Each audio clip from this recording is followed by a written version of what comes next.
Hi, everyone. Thanks for coming. We're going to give everyone like a minute to join before we get started. I hope everyone's having a great day.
Hey everyone, thanks for joining. So we're gonna go ahead and get started now. I'm gonna go ahead and take it off. My name is Val. I'm the PR coordinator here for GoMe. I'm a year 1 student at Burrell College of Osteopathic Medicine in Las Cruces, New Mexico. I'm from the Southwest region and I'm excited to have you guys all here. Thanks for tuning in. We're going to go ahead and we're going to go over some ground rules first. What we're going to go ahead and discuss is just if you guys can all have your mics muted for the time being, just so there's no feedback while Dr. Norton's giving his presentation. If you guys have any questions, comments, concerns, drop them in the chat box, either to everyone or directly to me or Claire. She's also going to be leading the meeting with me. And then at the end of the session, we're going to have a simple Q&A with Dr. Norton where you guys can ask questions. Throughout the lecture series, you can raise your hand or we'll just, have you guys speak up at the end. So aside from that, I'm just going to go ahead and transition it over to Claire now. Hello, everyone. Welcome to our weekly Wilderness and Emergency Medicine lecture series. We're so happy to have you all here today. If you haven't already, please follow us on Twitter and Instagram at GoMe. We would love to have you guys interact with us.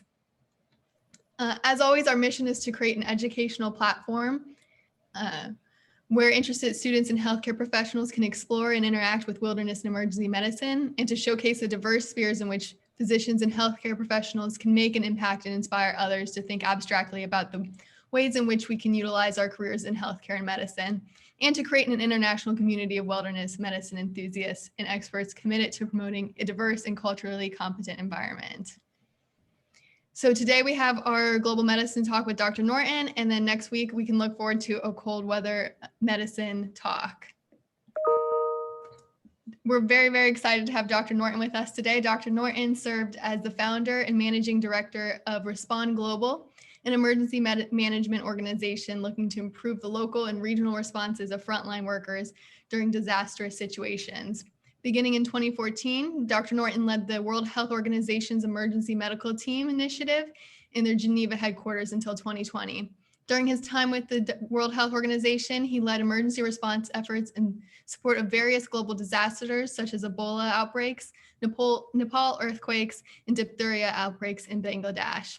Prior to working with WHO, Dr. Norton served as the Director of Disaster Preparedness and Response in Darwin, Australia, and training over 700 members of Australian government emergency medical team. His work has taken him around the world, training and preparing emergency response teams in well over 60 countries. Dr. Norton has seen the increasing frequency of global disasters and dedicates himself to equipping local and national management teams to provide efficient and effective response during times of chaos. So now I'm going to let Dr. Norton take it away. Thanks very much, Claire and Val, for the introductions, and great to be with you all. Hopefully you can see a screen there. Can you give me a thumbs up? I can see. Yep, perfect. Okay, great. Let me just see if it jumps to slide share. Perfect.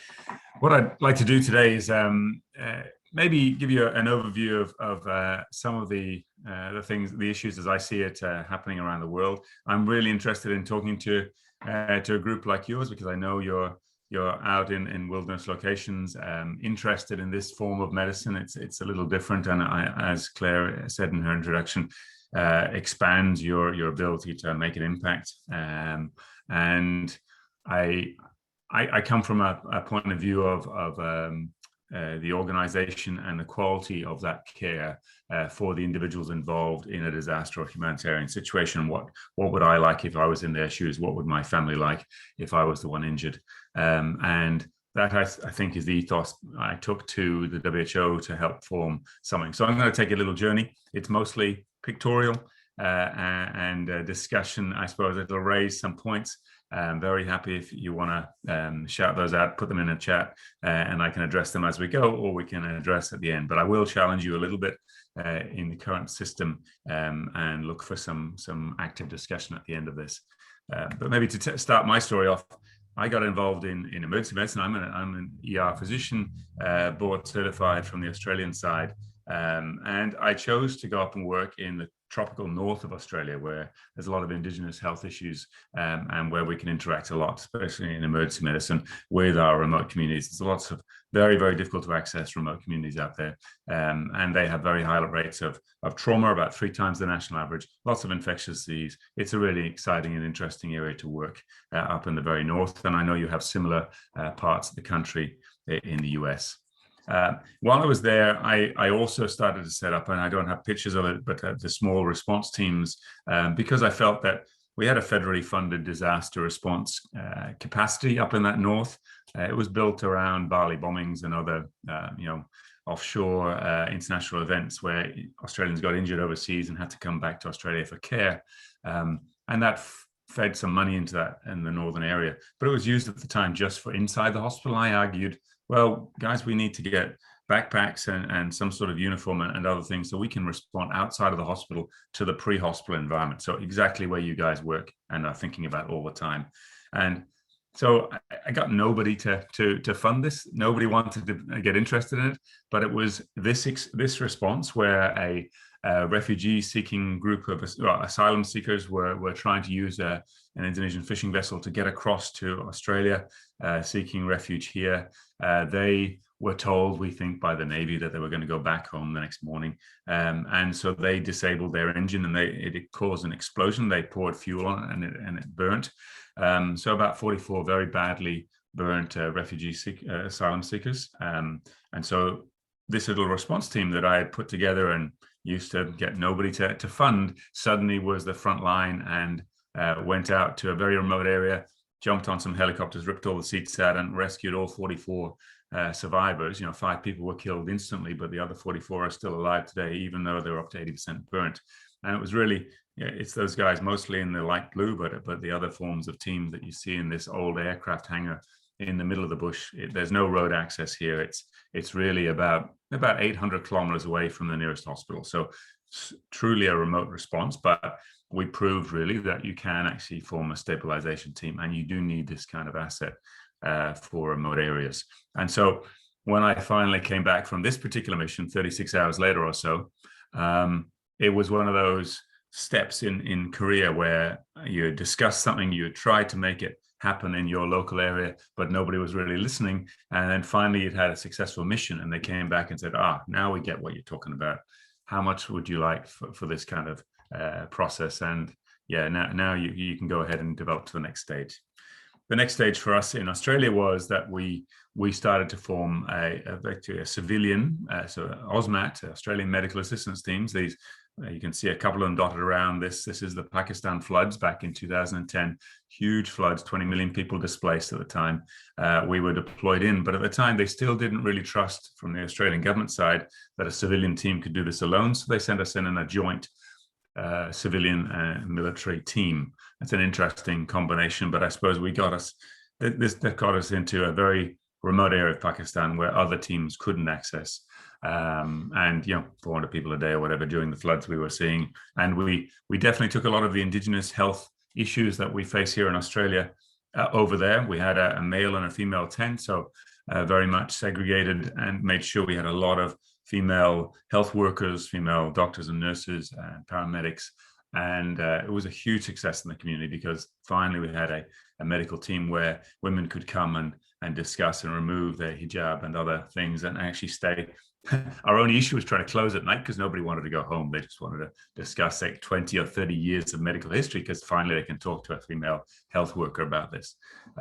So a lot of lessons as we went through, but each one was helping us learn back in the trauma center in Darwin about how to innovate, how to change things, how to develop hand washing basins that were cheaper. We could buy these things for $5,000 or $10,000 from the internet, or we could take some of these plans and adapt them and then make the same at the same standard, but for just a fraction of the cost by using the local hardware store.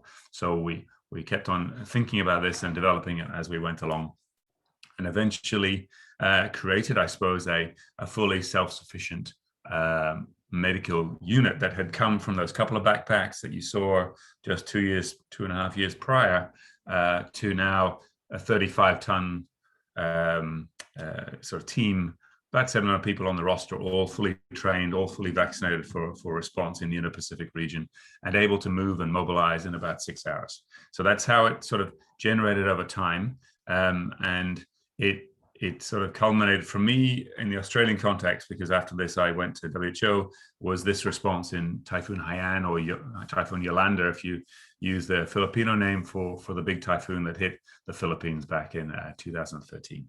So this was, we were based as a 50-bed field hospital at the Tacloban airport. So very hard to access Tacloban city at the time. About 4,000, 5,000 people of the 6,000, 7,000 people who had died had been in this city alone. It was a really badly hit community, and we offered some service there.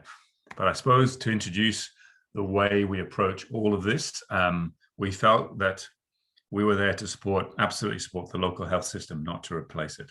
And if you know the Philippines, you know that they're a massive, even exporter of healthcare. They have amazing medical schools, nursing schools and things, and they really have great standards. What they were missing very temporarily was a flooded hospital had been so damaged they couldn't use their own hospital. So our facilities became a joint facility. And at any stage, the Philippine medical teams could bring their patients to the facility. They would stay and operate. We would assist them, and they had complete management and control of their own country. And that was the kind of support that, sort of in every way we respond, it was always to support the national local effort. And you can just imagine how welcome that is when you come in with that kind of approach. And from the patient, from the people side within the team, I'm going to make a statement here, but if I realize a lot of you are going to be thinking about, who should I join? How can I support? How can I contribute? For us, we expected medical skill or health skill. That was presumed. We selected the team on what kind of people they were, how are they going to gel together as a team, how are they going to keep the morale in really tough situations where we had to remove the deceased out of the way to make space for the field hospital. It was that kind of mission. It was really tough. So we have to make sure that we select correctly, and we screen and we train and we prepare people properly. So if you're volunteering, what I would say is if you get invited literally after the first email to come on a mission to another country, I think twice about going with that team, because they clearly haven't gone through a process that prepares you correctly for that mission. And for me, it's all about how you prepare and look after your staff, because if you do that, then you're going to look after the patients that you see as well. So that was the history and a quick run through sort of a development process, and maybe some of you will take similar journeys or have done already. What I was asked to do on the left-hand side of the screen, you can see a manual. Now it's called now the Blue Book. It's effectively the first time we came up with a classification system and some minimum standards for medical teams. At the time, we called them foreign medical teams. That's changed since, but at the time it was foreign medical teams going to it, and it was very clearly just to sudden onset disaster. So what had happened was, at this stage, we had Haiti, and we had seen an outpouring of response, but not necessarily great standards. Not to, in any stage, think that the people who responded into Haiti didn't have their best intentions, but good intentions, as our catch cry, good intentions are not enough in healthcare. It's not about having a good heart and wanting to help. It's about, are you actually trained for this? is this your skill set? Do you have the right equipment? And you're not just making it out of a straw or a Leatherman or something. That kind of approach in a disaster situation for a major incident like Haiti is just not good enough, really, because there are big international response teams who are capable of mobilizing and supporting and providing, 10 or 15,000 liters of fresh water per day for a field hospital. That's what you need. You need to be able to wash your hands between cases. You need to be able to keep their very minimum standards, but they are standards in healthcare. And if you drop below that red line, as we call it, then you're probably going to do more harm than good. And so what I was asked to go to WHO to do was I had helped write that minimum red line, the minimum standard. And then I was asked to go to WHO to try and start it up, because there was nothing. It was me in a little office. And I think I got $80,000 in my first year to run this thing. And I went in 2014, straight out of a huge, well-funded government system into the WHO. And I looked at this and I went, oh my God, these guys actually don't know how to operate, and they don't know how to get into the field and do much. And then 2 months later, West African Ebola started to hit. And I'm going to tell you some stories about what it was like inside WHO, because it was a really tough time. I would go down to the main emergency ops center of Geneva, headquarters of WHO, and I would say, well, it looks like, you've got your normal public health system trying to respond. We're getting an outbreak that's growing from one country into another 2 countries because of the way they share their border around that Forestier region. I think this is going to go really bad. There's a lot of other teams out there in the world who do disaster, hurricane, earthquake response. Maybe we should ask some of them to come help in this infectious disease outbreak. And I was literally shouted out of the room. They said, get out of here. We don't want to hear about this stuff. Our way is to get a few academic groups and some people wearing a few WHO t-shirts to go in, and that'll be enough. We can just gradually scale up. And we have this one NGO, MSF, they will do it all the medical care will be fine. Nothing to see here. And it clearly, I went back 3 months in a row, and each time I was sort of told to get out. And eventually what I did was I staged a sit-in protest. I got to say, it was kind of weird. I took my stuff from my office and I came down to this big meeting room where people come and go all day in WHO. And I sat down and put all my stuff there, and I just stayed there. I stayed there for about 10 days.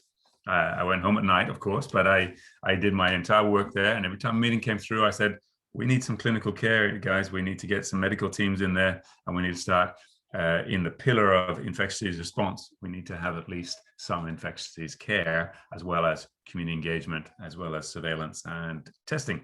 You need all of those. And finally, they started to listen. And we went in and deployed in, and we were there to try and help the local teams get stronger, to look at what international teams from the local region we could bring in, and then eventually to bring in international teams. We started in JFK Hospital, which is in the middle of Monrovia in Liberia.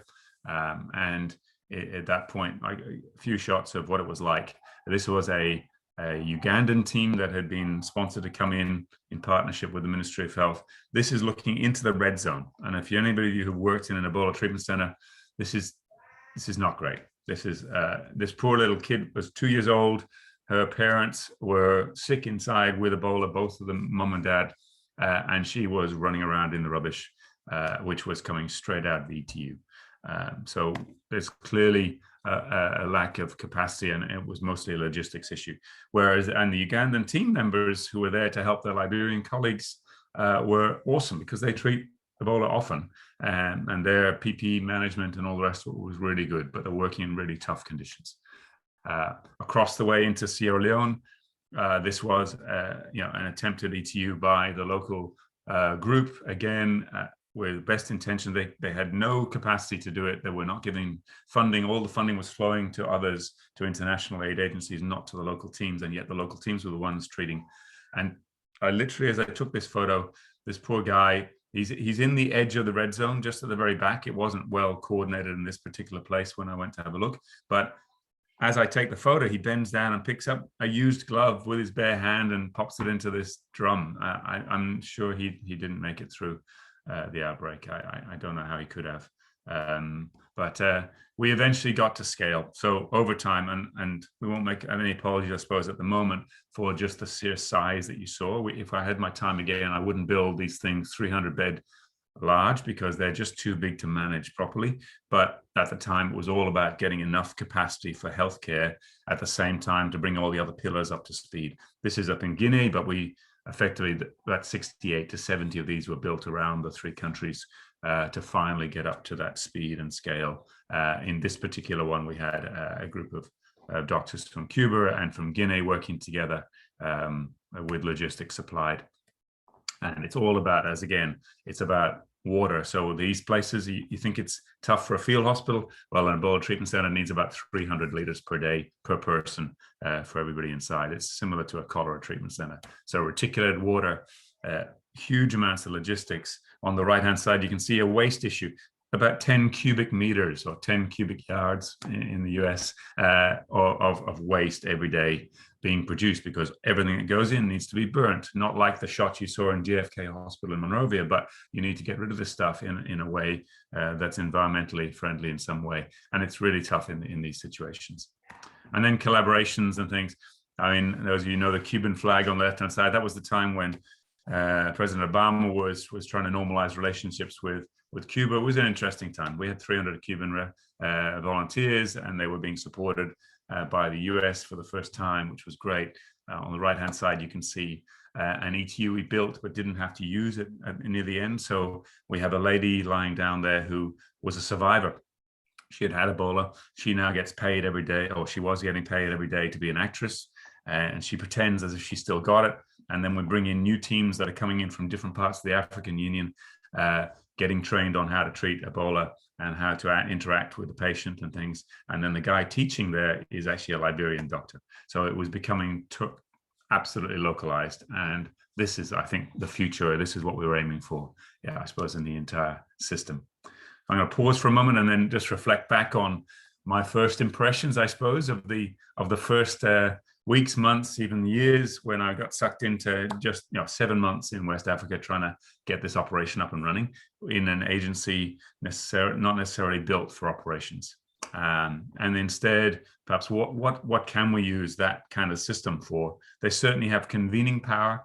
They're certainly great at bringing together information and also bringing together parties to discuss and to set standards. I think that's, if any lesson comes out for me, that's where it sits. I also, this particular slide I wrote a couple of months ago, there was a lot of talk about influence within WHO at the time. Now, influence comes in all shapes and sizes. Your old administration in the US was saying there was a lot of influence from China in WHO. That's not actually that correct. There's influence coming in from all sides all the time, and it's extremely political. So just so you understand, that's the sort of context behind the scenes. And there's not a lot of ability within to become truly operational. Maybe we need to think about another way where that operationality sits elsewhere. Another rule, I suppose, as you're going through maybe your start or your middle of your career now, I want to share a couple of just some ideas about how emergency management, particularly when it comes to a disaster or a major outbreak, affects me. At the time in WHO, in those first phases, particularly in Ebola, I was faced with this clash of cultures. I had on the one side public health guys, and these guys are the most senior in the world, effectively. They've come to the absolute pinnacle of the international public health system, and they're used to writing papers that have 95% confidence intervals and p-values under 0.05, and that's how we write medical journals, okay? And yet, on the other side, when you go to an emergency situation, you can't wait till you get to 95% of anything. By then, it's way, way too late. And I would shout at them, really robust discussions about saying, for Liberia, we need 18 treatment centers. This is where I need to put them. And they said, well, we don't have any epidemiology data to back that up. So we're going to wait and not do anything until we get the data. And I was saying, I don't care about the data. I know the disease is spreading across the country. I know where the roads are and where the people live, and I'm going to place treatment where the people are. That's it. So they eventually, somebody, when I heard me talk about this, they said, "Oh, you're following the Cheney rule," and Colin Powell, sorry, not the Cheney rule, Colin Powell. And they said Colin Powell used to use or still uses the 40-70 rule. Maybe that's what you're talking about. And I said, well, I went and read about it. It's worth looking up. And the 40-70 rule, he says, is relevant for emergency management as well as for business and a few other things. But if you have less than 40% of the information, you're probably flying by the seat of your pants. You need to gather some more info. But if you wait beyond 70% of the information to still make a decision that you could have made earlier, then you're wasting time or you're losing people. So that 40 to 70% of when you know enough information, so it's not a coin toss, but at least you've got enough data to make a credible emergency management decision, is around the right place. And then I've realized, actually, he's absolutely talking sense. That's the emergency management space that I think those on this call are probably going to live in as well in their careers. The other thing I use a lot, I think it originally came from military terms, but I've been using it for the last 15 years plus. When I go into a disaster or an outbreak situation, I immediately think about the 4S approach. I don't know if you've heard about this before. Certainly it's what we used in West Africa. I introduced it into the UN system because they hadn't heard about it before. It was certainly used quite a bit. I think Last Mile Health and a few others even published on it, but it did come from my discussions in Geneva at the time. But if you can get your staff issues sorted out, your space or your physical facility, your stuff, meaning your supplies and logistics, and then a system that ties it all together. So those 4 S's, if you can get that together and work it up, then usually you won't forget anything and you'll get at least the original plan and up and running. Here you can see a board I did down in Melbourne and Victoria here in Australia during a big aged care crisis response. I was sent down to help get together with the local federal and state department to try and manage 165 aged care facilities all infected all at once, and we used exactly the same approach. So are our 4 S's in line at each facility, and how do we start from there? Okay, I'm going to switch gears a little bit, watching my time, and try and give you a bit of a snapshot of what the Emergency Medical Team Initiative is all about, and why is it important. And I'm going to sound a bit like an evangelist, I suppose, but because I'm really passionate about this kind of area. But for us, we had to come up with, I suppose, a minimum standard that addressed professional healthcare groups who are going into affect populations. And I don't care if it's a team coming from the capital city out to the bush, or if it's from another country into the affected country. But in healthcare systems, there's always some form of standard, and therefore we should at least match that standard, even in a disaster situation. And really the question is, why are we letting some of those basic things slip, like washing our hands, etc.? I also had to, I suppose, fight quite hard to make sure that the WHO, when they saw this start and they saw the success in West Africa, and when I came back from West Africa, it was like, oh, now we understand what you're talking about. Yeah, absolutely. This thing is going to grow and grow and grow. Eventually got to 130 countries. They wanted to have it teams working under WHO. And I said, no, absolutely not. This is not the way this works.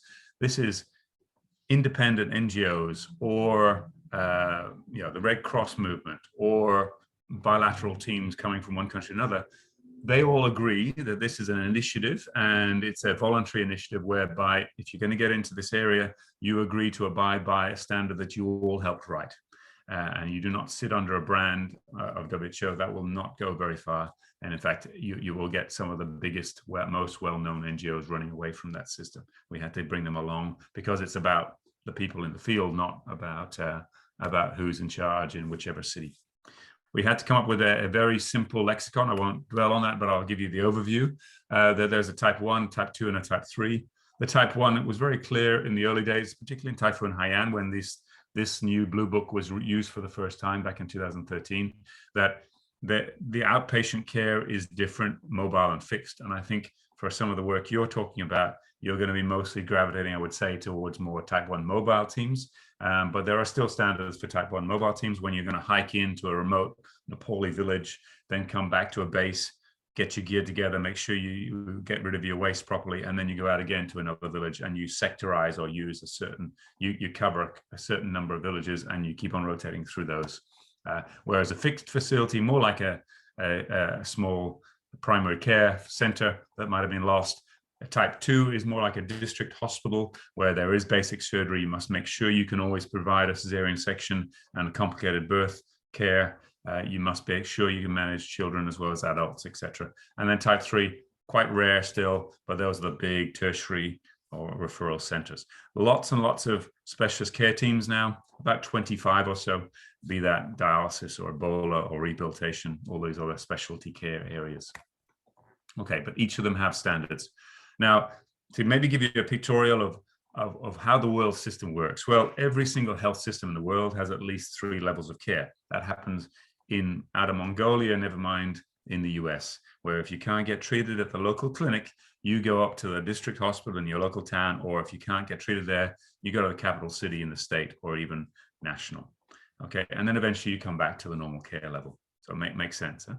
In the old days, and this is again to challenge dogma or old thinking, we used to send, something bad would happen. Let's say it's Nepal earthquake again. Then we used to send in international needs assessment teams from some other country flying into Nepal.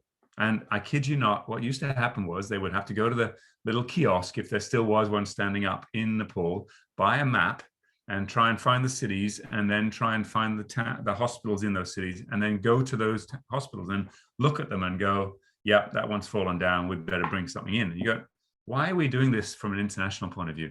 This is all about locals. They absolutely know their own system better than any of you guys ever will. They know who's in charge of that hospital. They know the name of the nurse in charge as well.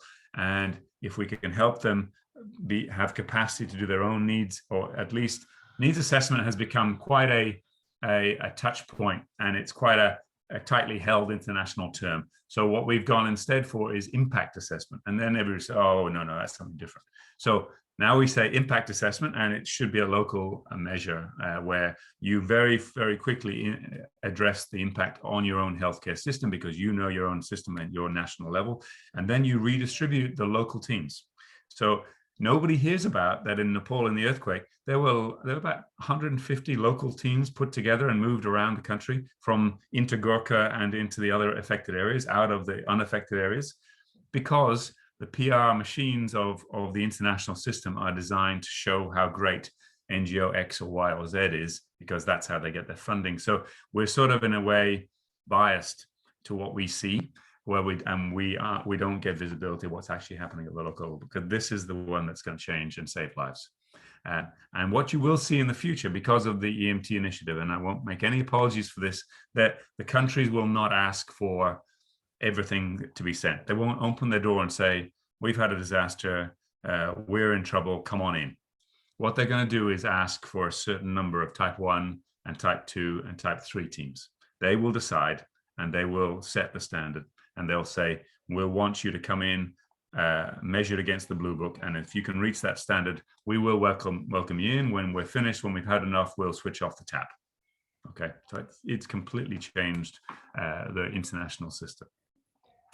And so I've sort of talked about this catch cry. I think it's worth, first of all, saying that one of the first things we did in the early days was change the name from foreign to emergency medical teams, because it's all about, as you can hear from where I speak, national teams first and regional teams, not always the international. We also would strongly say that principles and standards count even in the biggest disaster you can imagine, and in outbreaks and in conflicts. Okay. And for me, I can say this, and we can all say this as health guys, it's not about how great a skilled doctor or nurse you are.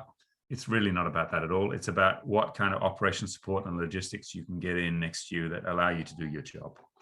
Or even better, how you can bring that in and help the local health teams to do their job in their own language with the right cultural skills.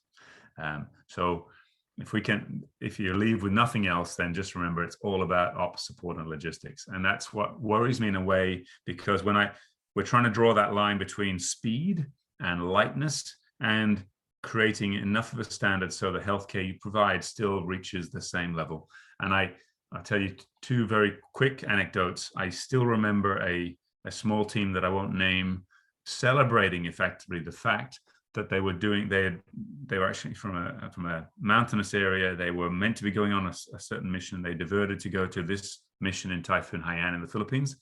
And they were filmed by a film crew from the UK doing a cesarean section on an old door with literally, a backpack and nothing else. And this poor lady didn't have enough anesthetic, and she was literally having a cesarean section in really tough conditions. And I know very well that they only stayed for about 3 days and they left. And the team that came in afterwards treated a ton of infectious wound complications afterwards, but they will not be aware of what happened after that. So that kind of standard. Another group who came in, again, from an unnamed country, I went over to talk to them at the airport where you saw our field hospital was, and they were wearing surgical scrubs, which is already an alarm bell. I'm going, why are you wearing surgical scrubs on an airplane? That doesn't make any sense to me at all.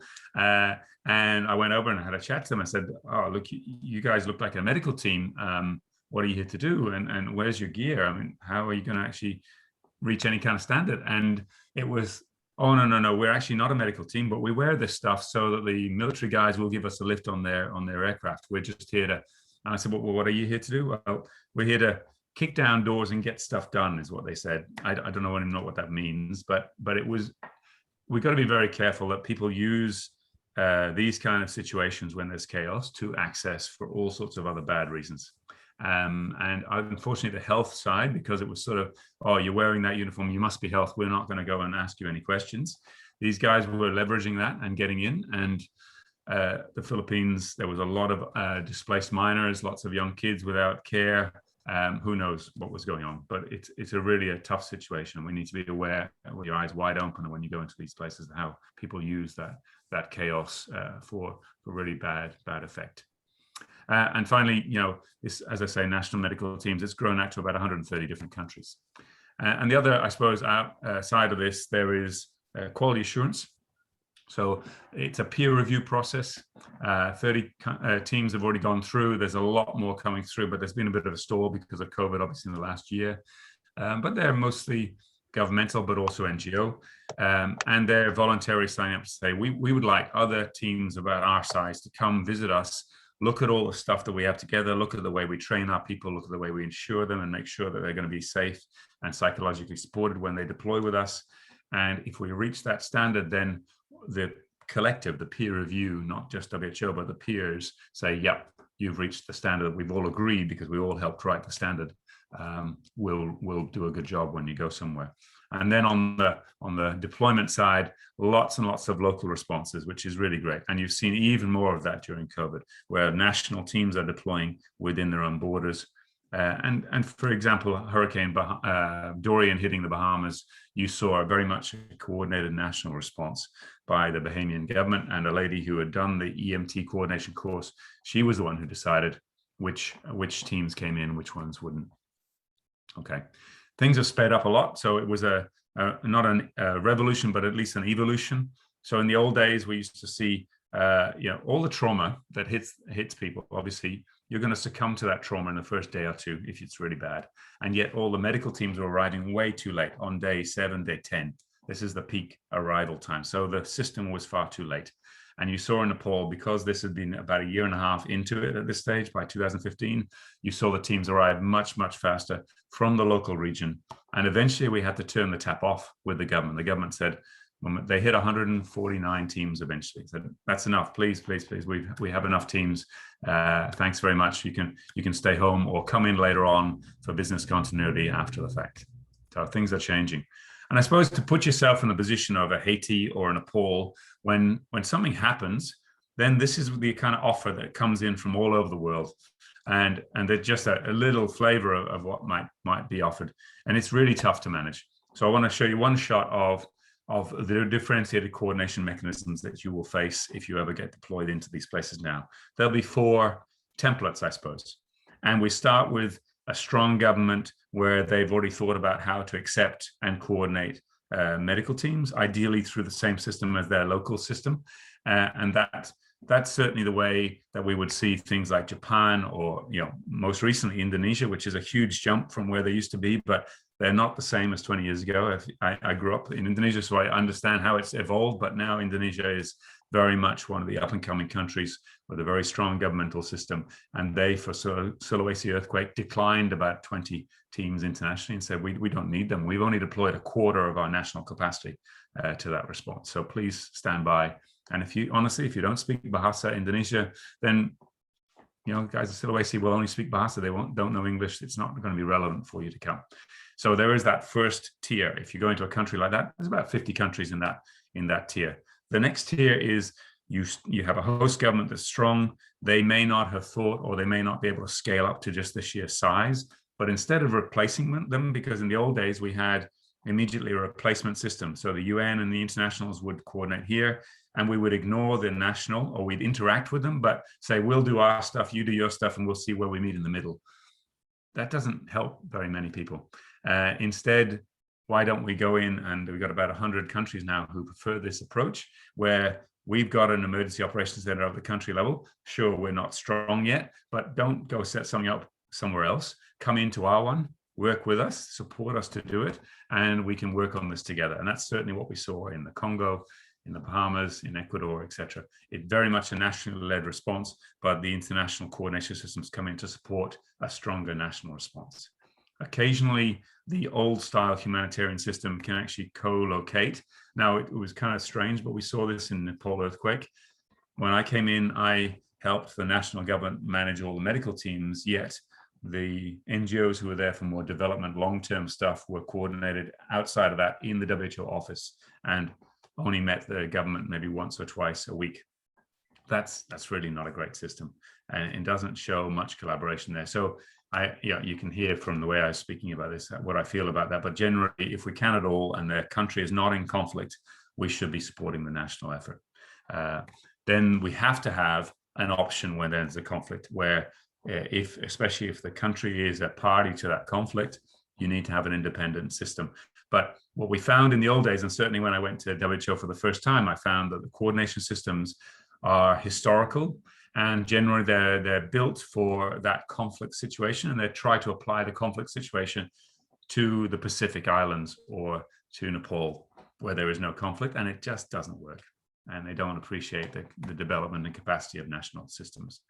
The other thing in Nepal, to give that as my final case study on this area, is that quality assurance counts not just prior, like the system we have now, but also in the field. So for the very first time, we supported the local government to go visit each of the teams, and we got to about 60 of them out of the 150 or so teams in the field. We went to the ones that we had any kind of major issue with, or we were hearing reports about that we needed to go check. But it was run and led by the ministry. They're the ones who have the mandate to do this.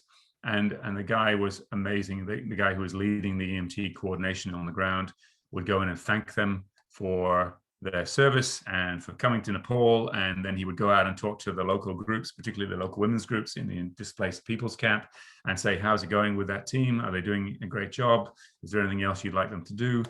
We would check things like the way they're sterilizing their instruments and looking after their drugs and all those other really important things.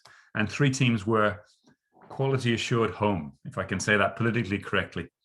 They were actually asked to go by the ministry. One was not cleaning instruments. They were literally just rinsing in some iodine and using those same instruments again. And eventually he offered to bring down a little autoclave from the local hospital, because that's what they use in the local clinic. And yet the team couldn't do that. The second didn't bring any drugs or bandages or anything else with them. Unfortunately, came in from a very famous East Coast of the US university, but they arrived with nothing. I asked them, why aren't you self-sufficient? They said, no, we've got enough money for food. I said, but guys, you're a medical team. I mean, self-sufficiency means all the stuff you need to deliver care. And the third was evangelizing or proselytizing. So they were making patients wait and listen to a sermon before they treated them, which is illegal in Nepal. So they were asked also to go. So it needs to be those kind of independent approaches. I'm going to summarize and come to the end, but maybe some of this will also raise some questions.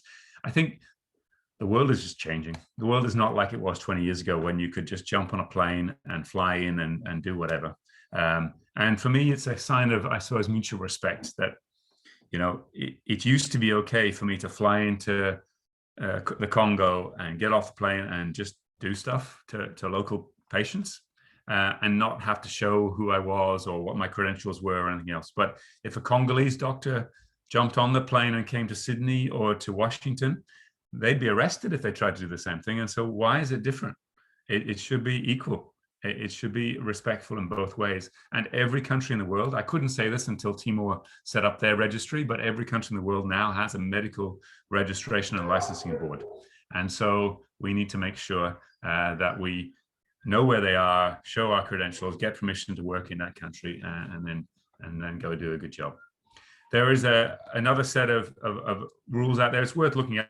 IDRL is interesting. I like the program. It's run by the Federation of Red Cross. It's to support countries who are affected by disaster, create national law about not dumping of inappropriate drugs or equipment and supplies into their country. So International Disaster Response Law is this program where the national level can create acceptance and declining of inappropriate gear. We find this in medicine too, and they're aligned to the EMT side. But in Aceh, after the tsunami there, for example, 20, 30, 50 tons of medicines had to be buried by the local authorities because it was all out-of-date stuff that they couldn't use, but it had been thrown into that country. They need to stop that, and they use it through law.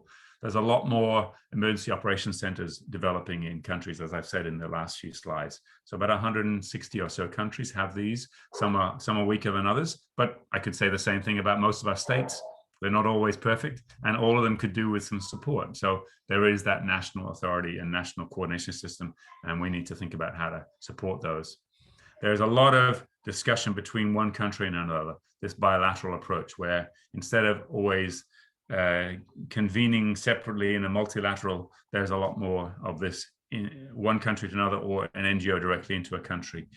You can like it or not, but it's actually the way it's moving. So that's we just need to be aware of that changing landscape. And then the regionalization, UNASUR in the South Americas, or ASEAN in Asia, or the European Union. This is, I think, the new world order, rather than one single central system.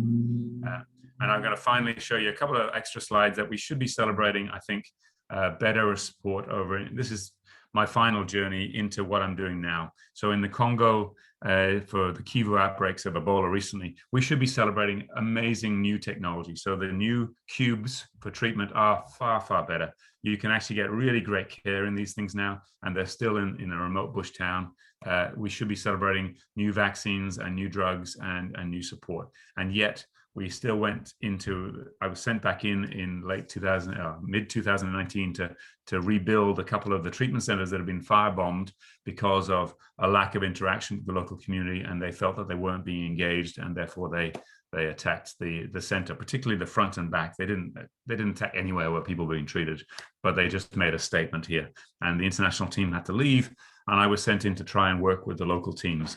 But the local team were all stayed. They were all still there, and they all had to develop their own system. So we do need to address how we can support both the national teams as well as these international systems. I probably don't have enough time to talk about conflict. It's a whole other talk, but just to say that the same set of principles are being applied. I was very involved with the Mosul response and bringing in a lot of teams into that one. John Hopkins, I got in a lot of discussion, active discussion with a couple of the big teams that normally have a mandate in those situations, but didn't want to go into the conflict. They wanted to stay about 4 hours behind the front lines where they weren't seeing any patients, because they said, it's the military's job. That's what the Geneva Convention says, but the Geneva Convention is not built for new asymmetric warfare and militias. So we need to continue to discuss that. Okay, so I've talked about conflict, and I want to just say, in the very bottom right-hand corner, behind where I'm seeing my video, I've talked about national teams, but there is a bilateral support, and you'll still continue to see that worldwide, where one country will support another. There's also the NGOs, but the NGOs have a finite ability to scale up because of the lack of funding and things. In the center, the need is growing, and that's where I've come out to try and set up what I call a social enterprise, meaning it takes the professional side of being a business, but we do it at such a low cost that it's a pretty equivalent to the UN system, but we can massively scale up because it just, every time we have more funding, we can grow the capacity and keep on growing. So I do think that social enterprise may be a gap filler in this outpacing demand. If you're going to volunteer, please donate or your time or your volunteerism with with a group who've gone through some form of professional accreditation. Don't go on your own. And remember, always, it's about supporting locals, and it's about the gear and the logistics that make you a great doctor or nurse. Thanks. Thank you so much. That was a really impactful talk, and really appreciate you sharing all your personal experiences. We definitely have some questions in the chat. Val, if you want to take it away. All right, here we go. So one of the first questions I see right now was dropped in by Leanne, and she asked, do you have any advice on how to navigate politics so that it doesn't become an obstacle for our ability to provide the best medical care? Yeah. Well, first to navigate, be aware of it. Right? So you're never going to get away from it. Politics is really thick, especially on an outbreak or disaster.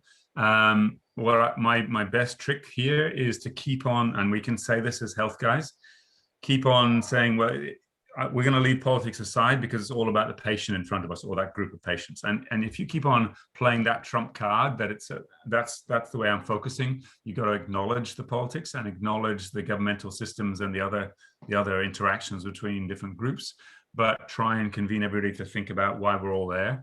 Then it tends to work for me.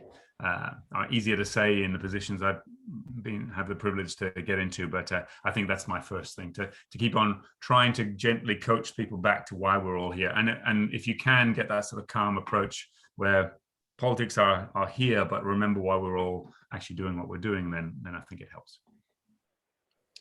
Awesome, thank you. And then the next question we had sent in, your mission obviously resonates with a lot of us here. A lot of us are interested in global medicine, in World Health Organization, Doctors Without Borders. A few of the questions that we had streamed in was talking about being an osteopathic doctor, a DO, if you feel like there's any barriers working in global health as an osteopathic physician versus a traditional MD physician. Yeah. No, it's a tough question, because remembering that, especially if you're going to go international, then you've got to comply with the local health rules. And some of them don't have your particular specialty or your particular field.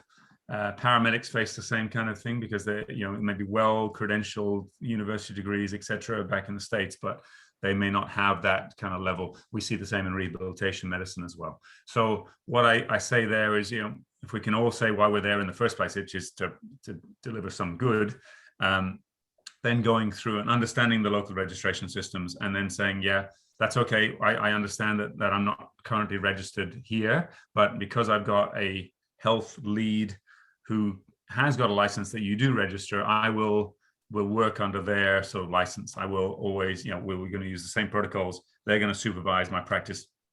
Got to just swallow some. I realize that may clash with you at the beginning, but in the end, it's not about me. It's about what we're doing, and therefore I can absolutely assist. And I may not be able to independently practice in my particular field, but I can practice as a group.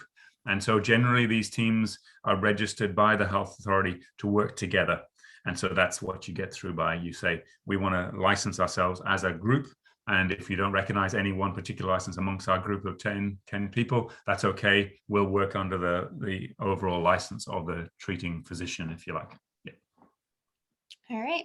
A few people have the same kind of general question, which is, what do you suggest or recommend that we as medical students right now that are kind of stuck in the books, not really doing a lot of clinical stuff, what would you recommend that we do to kind of just get our foot in the door of this, global, international kind of response effort, experiences, research, stuff like that?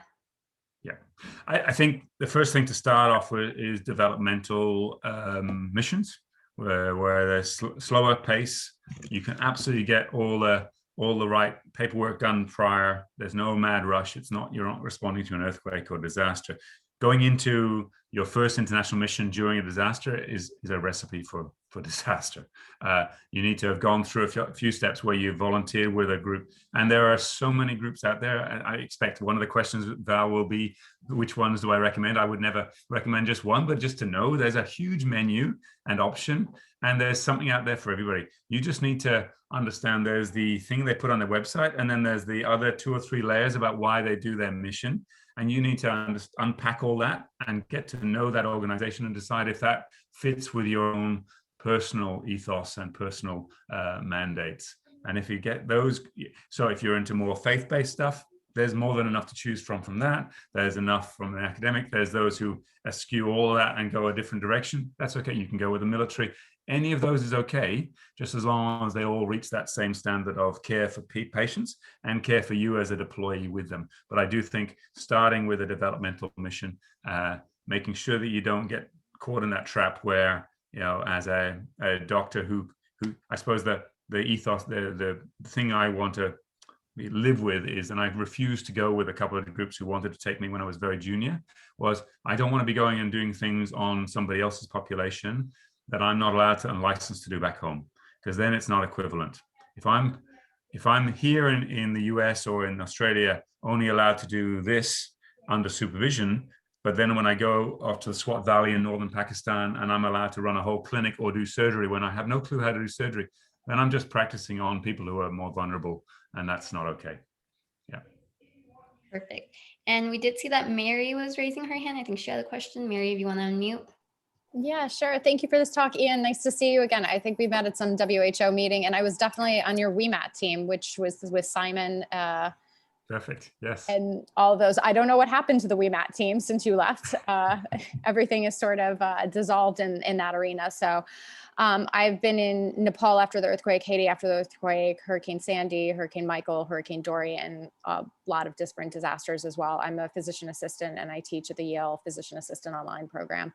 I suppose questions I have for you with regards to the Blue Book. I was with Johan last January when we were in Israel for IPRED, and I submitted him some of the revisions and stuff for that. I have no idea where any of the revisions have gone, or one thing, I suppose, but two is, do you have any recommendations for pure strike teams that need to be fully mobile? I think a lot of the requirements with the Blue Book, requires you to have a lot of gear to be present. I mean, the Bergamo teams that went down to Mozambique for the hurricane and floods that were there, they had to bring a whole field hospital. They're basically carrying in the C-130 worth of supplies that are very expensive for strike teams.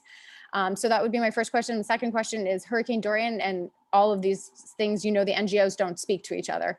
And a lot of times there's an inherent distrust for NGOs to communicate with the government, because in Hurricane Dorian, everybody wanted the supplies to go to Nassau. And so it was, you can't bring it into Abacos, you can't bring it into Grand Bahama, you have to leave the supplies in Nassau and where they were taking it and selling it off. So when you have that happening, what happens then with these NGOs? And so I was in the process of creating this thing right before COVID with some of the people from IPRED to have a network where NGOs communicate with each other in order to have a mobility platform across all different NGOs. And that way the governments can be aware of what's happening and where things are happening. So I know that was multiple questions, but yeah, sorry. I don't get to see you often. Thanks. So I'll try and rattle through them. The Blue and the Red Book together are coming out. The last I saw was about 2 months ago. So when I got out of the WHO January 2020, I spent the next month finalizing the final version of the new Blue Book. So version 2 is almost ready. So I put those inputs in, and other people had contributed. What I heard then, because of COVID, it stalled for a third time, but it's published now. I believe it's already gone through the final committee. And the Red Book, which had been finished some time ago, myself and Hossam had developed that. That's for conflict response. So both should be out there. So I know that it's been endorsed. It's just a question now of whether they're getting typeset or whatever. So it's pretty much done. Awesome. And very much pitched, as you know, towards more national teams and regional teams. The strike team question, I sort of alluded to it in the talk. It's that balance, isn't it, between enough gear to meet them in the standard, but not enough gear to make you so heavy to actually respond. I don't know that I agree with the forward surgical teams from the military. They may not have as much context that, enough gear for 7 operations. Yeah, that's fine if you're dealing with a group of 50 guys, but it's not going to do very much in a Pakistan earthquake scenario where there's 120,000 people. So where does that do best? I think in general, maybe I can combine that with the NGO point about taking and selling thing.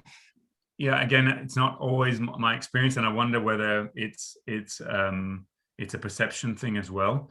That whether that, well, if that happens, then that's why we need some sort of independent group watching and making sure that gear is coming in. There's two other things that it may be involved. One is importation tax and things, and we need to watch that. And usually that is waived. And if it wasn't waived in the early days in the Bahamas, then there was an issue. And that's where the UN can step in and say, we've all agreed on this, that if teams are coming in and you've granted them permission to operate here, then you need to make sure it's all normal taxes and arrival import tax is waived for this disaster response period. And if they're not doing that, then there's a problem.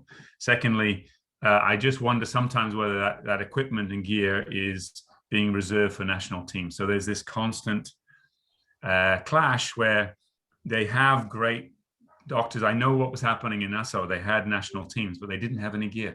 They had no equipment for those national teams. And so sometimes what they're hoping for is that they get the gear and they give it to the national teams for the national teams to deploy. That's really what they're all screaming for. And so that's where this sort of clash between cultures comes. You know where I sit on that, but that's why I set up this new thing, because for me, I've set up just to create national caches for national teams. We won't be sending in international teams. We'll just be getting equipment for national teams to use. Yeah. Awesome. Thank you. Awesome that you guys know each other. That's so cool. What a small world.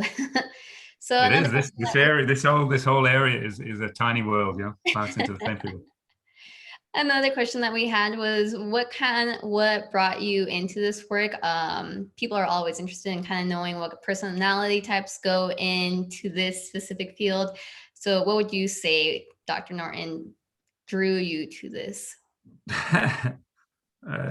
Love of chaos. Oh no, maybe a short attention span. I don't know. I laugh about this for ER physicians in general. We must be like goldfish because you get to swim around the same little bowl and get excited by the same thing you come across each time you swim around it.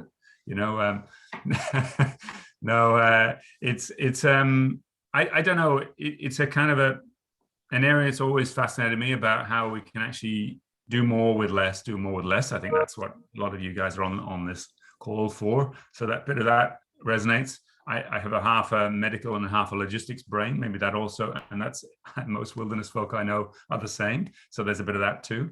And then it's a question of growing up in different cultures my whole life and knowing what it feels like. I mean, it's normal for me to try and put myself in their shoes.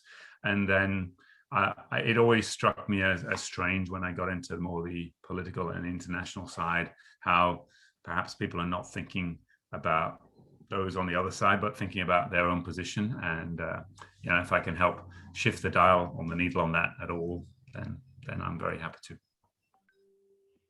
Do you feel like there's any, I know you mentioned about EM physicians kind of fishbowls. Do you feel like there's any particular specialties that offer more flexibility in the humanitarian aspect? Do you feel like emergency medicine, IM, surgery is better well suited for this kind of work? Well, I think I would challenge the perspective of whether that person who got into that specialty chose a specialty or a specialty chose them. So maybe they drifted into that area because they were a certain personality type. So it wasn't that they, you know, emergency medicine goes out and recruits from med school a certain group of people that you just sort of know in your class of 150 who graduates into or goes into different fields, and you can sort of pick it from the first few weeks. And so it's those who are more flexible or more comfortable in that flexible space that tend to gravitate to certain specialties. So I wouldn't say that that specialty is any better suited to the field. It may be the people who have gravitated to that kind of field were just the kind of people who also gravitate to this form of response. But I do think, we almost have a bell curve or a Starling's curve in this. You get this very steep area of improvement in countries as you look at emergency medicine developing in countries. And Myanmar strikes me right now, even despite their problems right now, they have a very fascinating new emergency medicine program, and Sri Lanka and many other countries in the Asia Pacific region, particularly. Very steep curve of improvement. So with a small amount of money and investment, you get a lot of improvement in quality. And then maybe where we are staying, we're on that flat curve, so we pour tons of extra money in and we're not really getting much incremental improvement. And eventually we may even go to the other side where all that extra stuff is making us less effective, not more effective. You know, we may have actually gone beyond the curve. It's just a small theory from my side, but it's worth thinking about. And so in a way, I prefer working on the steep part of the curve, if that's possible. Yeah. Awesome. And you did mention, obviously, changes here and there that you've seen throughout your, practice. And so this is going to be like our last question. What do you think has been the most impactful change to disaster response in the past 20 years, or since you've, started working in this field? Yeah, I think it's the ownership by national governments that they finally have a standard around. I do think this sort of the Blue Book approach is a bit of a revolution for this system, and that's why I'm having to still talk about it, even though I'm not now directly, or I'm involved in it, but not writing it as such. It's because, and it's not because it's been written by any one particular agency or anything else. It's because of what's had as an impact on the ground, is that finally governments are being able to say, actually, I have a standard that I can now implement myself. Especially the new version that Mary was asking about. This new version will be written really for them, and how to implement for themselves, not the old version. And so I think that's now put their onus and responsibility on them, and the power, as long as it's not overdone. And there'll be a pendulum swing, and the answer is going to be somewhere in the middle. But I do think this evolution towards more nationally led responses, as long as it doesn't decrease the quality of care for the individuals involved in that country, then I think that's probably the biggest change. This approach of the old multilateral system is not really fit for purpose right now, and so it's changing, whether we like it or not. And I'd prefer to encourage it into a direction that maintains quality and standards, but recognizes that one single place will not be the bastion of all of it. You'd be surprised which countries, or maybe not surprised which countries supported this Blue Book approach immediately. I actually had least support from those who are strongest supporters of the multilateral system, because they saw very clearly that this means that centralized approach in Geneva or New York doesn't work anymore, and therefore this is empowering local response. But all the terms about localization are not really what they want, because then what role do I have as a person sitting in that office? So anyway, that's a whole other discussion. No, that was a great answer. Thank you so much. Well, that seems to be wrapping up our questions right now that we have with the time that we have allotted. So I'm just going to transition it over to Claire and Dr. Norton. I want to thank you so much for this awesome talk. We really appreciate it. Yes, thank you. We definitely don't want to take up too much of your time, but we really appreciate this talk, and we've had a very, very enthusiastic audience. And we thank everyone for coming to our weekly lecture. We'll see you next week. Thanks, Thanks for coming, everyone. Bye. Have a good rest of your evening. And I'm excited to see you guys all next week to learn about cold weather medicine. Thank you. I think Yvette's on too, if you want to meet her. I think our group is going to stay on and talk to Dr. Norton for a little bit. Oh, okay. So, Okay. Yeah. All right. But we'll connect soon. Connect you offline with her. Yes. Thank you, Ian. All right. Cheers. All right. See you later. Bye.